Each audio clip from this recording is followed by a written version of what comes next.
Fala pessoal, seja muito bem-vindo ao canal do Zambujeiro enxertado na Oliveira. E na dica de leitura de hoje, nós vamos abordar um tema que acompanha a humanidade desde os seus primórdios: a dor e o sofrimento. E ninguém melhor para falar do que isso do que C.S. Lewis. Lewis nasceu em 1898 e perdeu a sua mãe para o câncer aos 9 anos de idade. Logo após isso, foi convocado para lutar na Primeira Guerra Mundial, vendo todos os horrores de uma guerra daquela magnitude. Lewis é o famoso escritor, o autor das Crônicas de Nárnia. E posteriormente a esses fatos, ele tornou-se ateu, porque não conseguia conceber um mundo com tanto sofrimento com a existência de um... Ele não conseguia conciliar isso, na verdade, né? Tanto sofrimento neste mundo com a existência de um suposto Deus todo-poderoso e bondoso.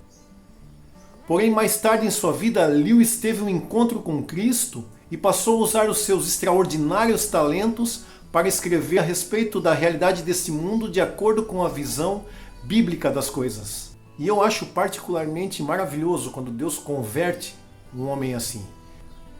Porque quando o Espírito Santo convence um ser humano do pecado, do juízo e da justiça divinas, ele vem aceitar a Cristo, as suas habilidades passam a ser usadas à disposição do reino de Deus. Conta-se que certa vez o reformador Martinho Lutero, após pregar um sermão, foi abordado por um homem que veio ao seu encontro perguntando: Senhor, eu me converti, e agora? Como fazer para glorificar a Cristo na minha vida? Ao que Lutero olhou para ele e perguntou: Qual é o seu ofício? O que você faz da vida? E o Senhor lhe respondeu: Eu sou sapateiro. Então Lutero disse a ele: Faça sapatos de qualidade e venda-os a um preço justo. Da mesma forma, eu creio que homens como C.S. Lewis, quando se convertem, homens com uma capacidade ímpar de ler a realidade, de pensar, de fazer reflexões, um verdadeiro filósofo, as suas habilidades são convertidas também para a causa do reino. Tanto é que ele escreveu mais de 30 livros após a sua conversão, e livros maravilhosos. Os mais famosos deles estão Cristianismo Puro e Simples, em que ele dá um panorama de como é a prática, a vida prática do cristianismo. Nós temos também Cartas de um Diabo ao Seu Aprendiz, em que ele faz uma simulação de como funciona o mundo espiritual do ponto de vista de Satanás e seus anjos. Também é muito bom. São livros edificantes que nos ajudam a entender a cosmovisão cristã. E hoje nós temos este livro aqui, ó, O Grande Problema da Dor, que foi escrito no contexto da Segunda Guerra Mundial. Eu vou dizer uma coisa para vocês. São 200 páginas. É relativamente curto. Relativamente pequeno, porque assim, ó, são 200 páginas, mas são letras bem confortáveis. Você nem sente a leitura. A questão é que são 200 páginas contendo muita coisa relevante. Ele está rabiscado praticamente de ponta a ponta com caneta marca-texto, porque eu costumo marcar, eu faço anotações dos lados das páginas e os textos que eu acho interessante eu vou frisando com a marca-texto. Ele tem muita marcação, porque tem bastante informação relevante nele. E agora a gente vai inaugurar um método novo de apresentar os livros, que eu não vou mais colocar ele embaixo do suporte e mostrar para vocês. Eu fiz a imagem de umas páginas e vou colocar para vocês ali, e a gente vai falar um pouquinho sobre algumas partes que eu considerei assim relevante, de tantas que, ao meu ver, tem aqui. Então assim, o que eu tiver de mostrar dele eu vou mostrar agora aqui, né? Ele é capa dura, é Thomas Nelson, então a gente já pode esperar qualidade, né, na encadernação. Essa é uma edição especial que faz parte de uma coletânea, que eu estou fazendo a coletânea do Lewis. Pelo menos um por mês a gente está comprando aí. São relativamente baratos pelo conteúdo que tem. Hoje está em média de 22 a 30 reais os livros deles. Todos capa dura, essa edição da Thomas Nelson. Então vale a pena, pelo conteúdo e também pelo material. E depois da vinheta a gente vai conhecer um pouquinho de mais essa obra do C.S. Lewis.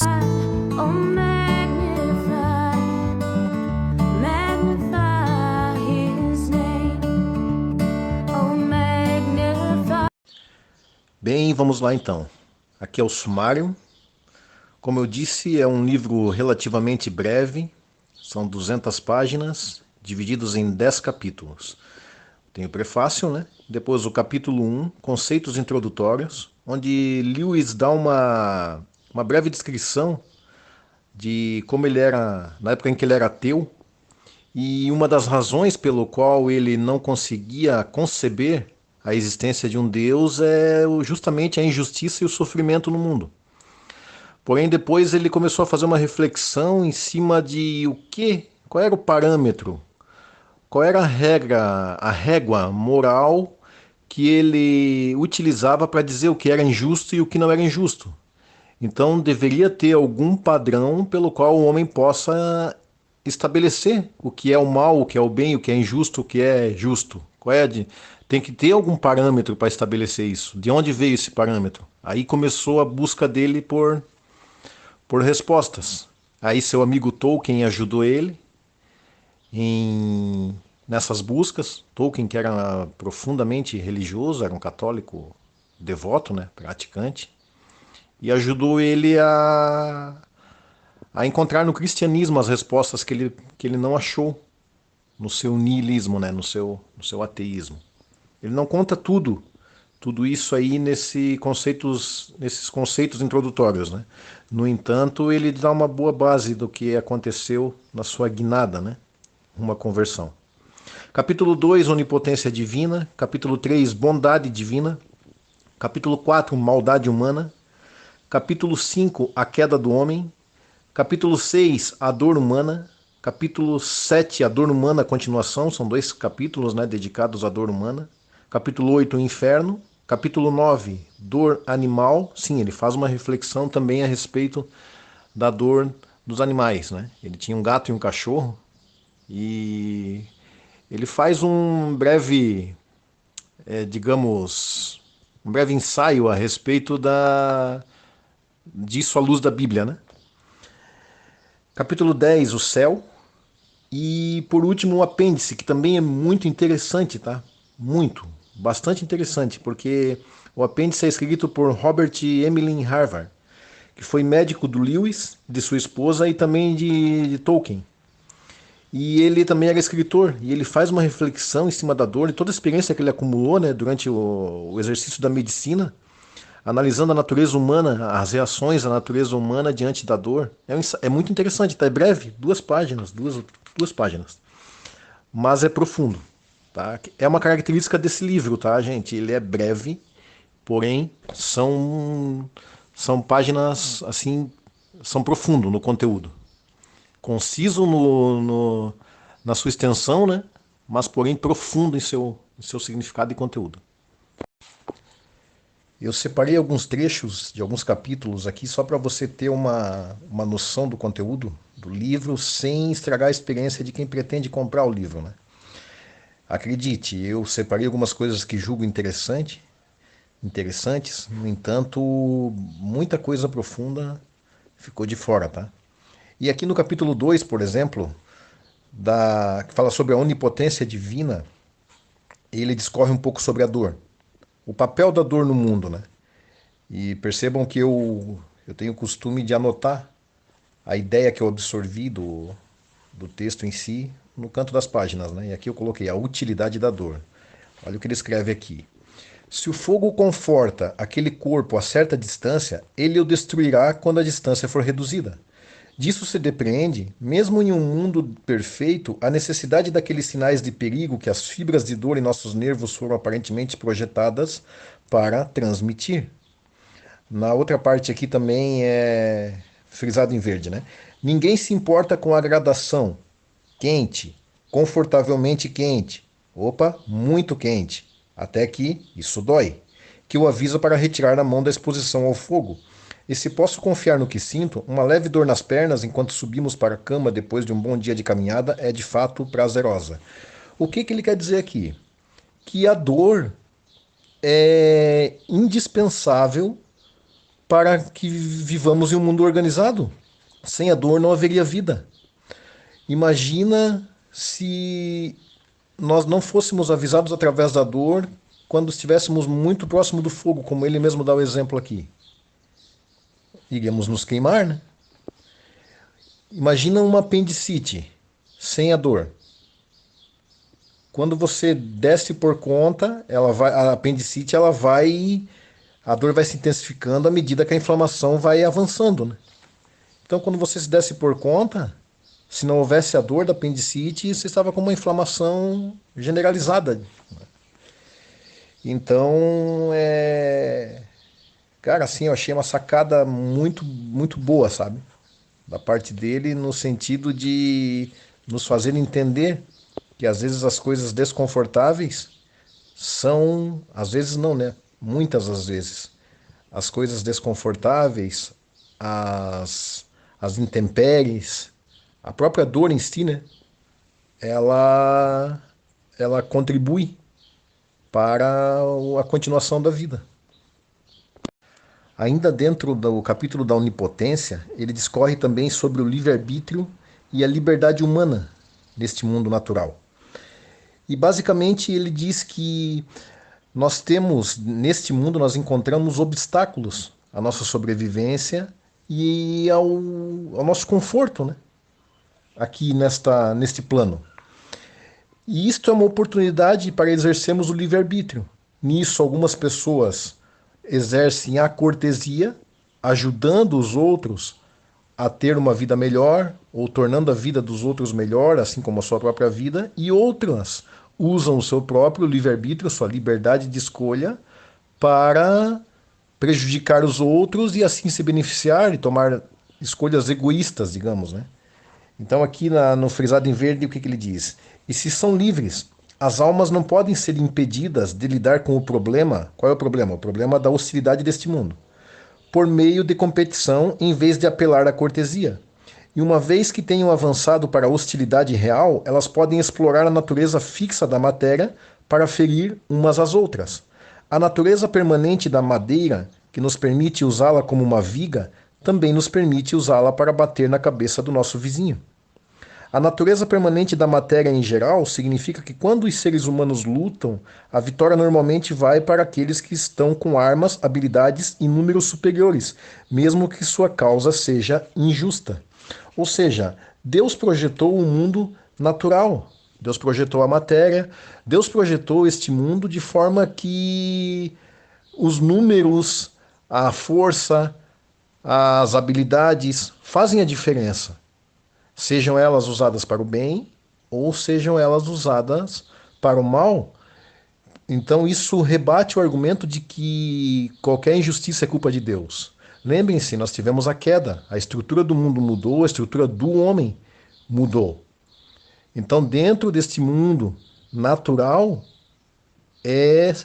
também é igualmente natural que as injustiças ocorram. Agora veja o que a Bíblia diz. A Bíblia diz que este não é o mundo ideal projetado por Deus.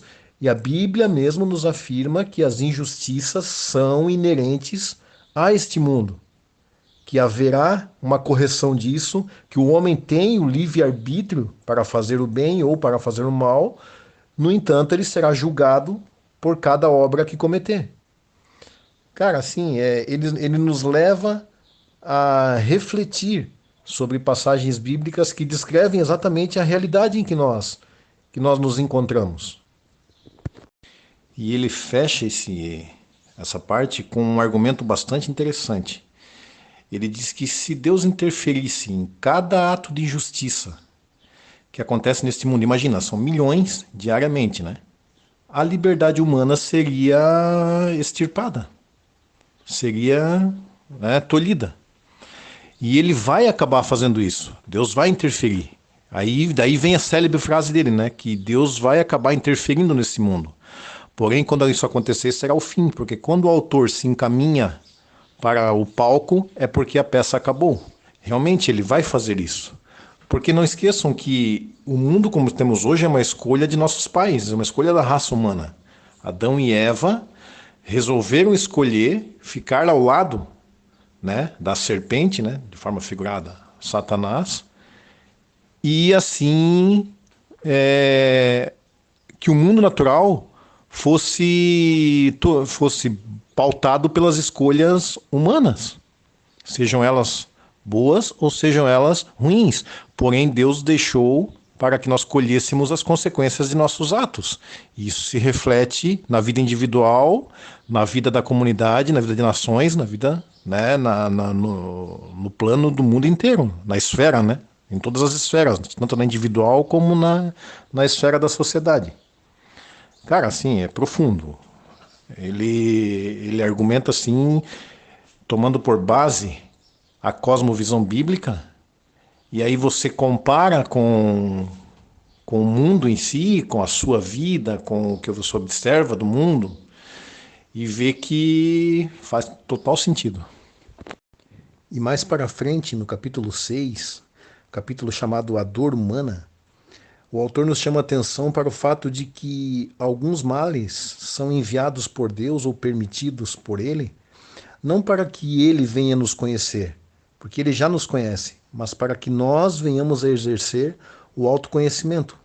E para isso ele usa o exemplo de Abraão, no capítulo 22 de Gênesis, quando Deus pede para Abraão sacrificar Isaque, né? Então aqui na frisado em verde a gente pode ler o que Lewis fala a respeito disso, né? Se Deus é onisciente, ele sabia o que Abraão faria sem experimento algum. Por que então essa tortura desnecessária? Mas, como aponta Agostinho, embora Deus soubesse, Abraão não sabia de modo algum que sua obediência poderia suportar tal comando até que a ocasião o ensinou. E a obediência que ele não sabia que escolheria, não pode ser dito que ele a escolheu. Ou seja, Abraão não sabia que poderia ser obediente até esse ponto. Deus sabia.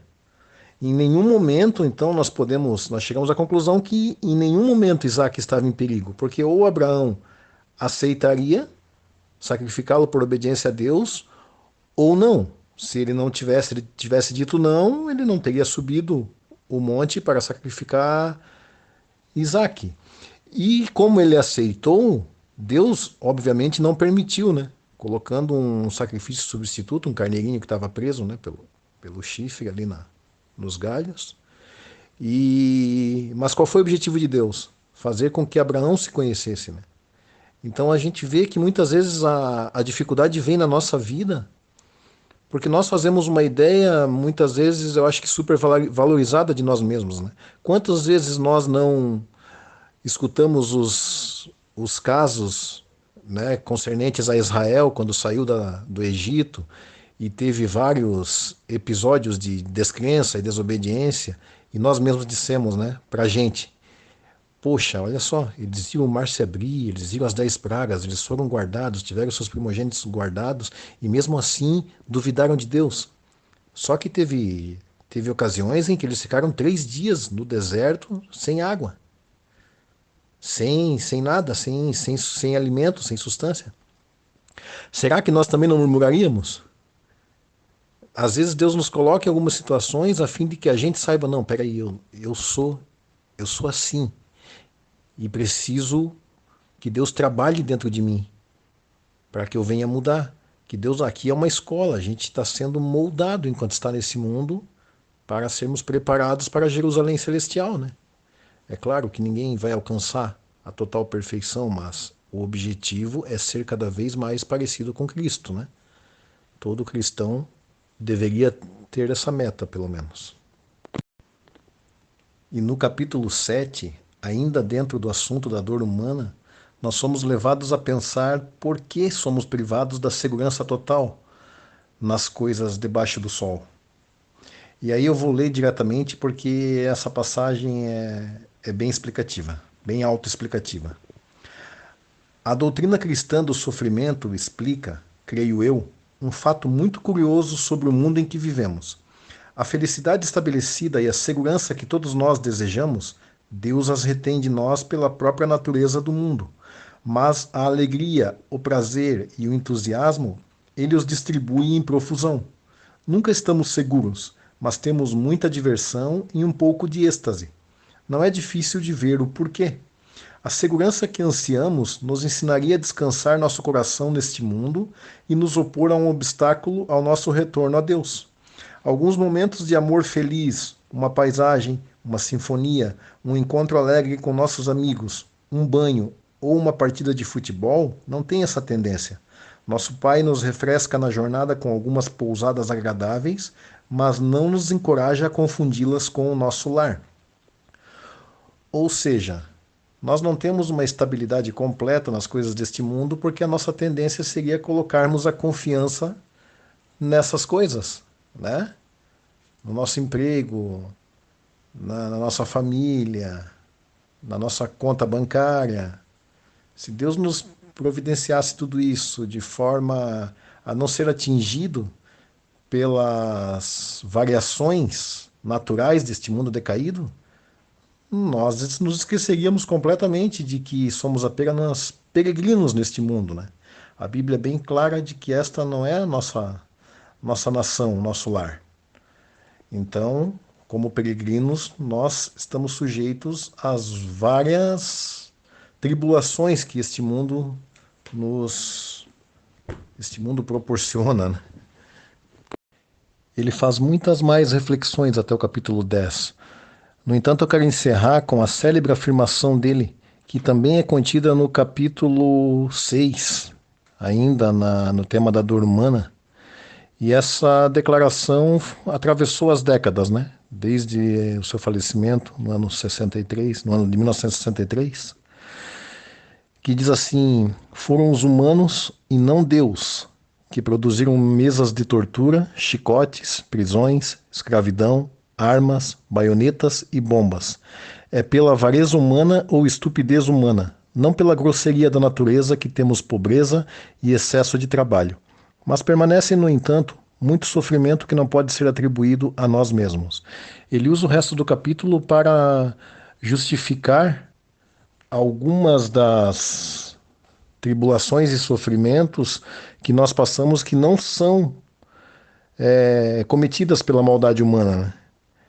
Mas fica aí a reflexão dessa afirmação dele que muito, muito mesmo do que passamos nesse mundo é reflexo da liberdade humana, tá? O mal que o ser humano é capaz de causar à própria espécie e também ao planeta e aos outros seres vivos, né, de outras espécies. Ok, pessoal? Se você gostou, curta, comente e compartilhe. Quero saber a sua opinião, o que você achou da nova metodologia de apresentar os livros, se é melhor assim ou se é melhor voltar à metodologia antiga, no qual nós colocamos o livro embaixo de um suporte e vamos mostrando, ou se realmente assim ficou mais prático. Valeu, um abraço, Deus abençoe a todos e até o próximo vídeo.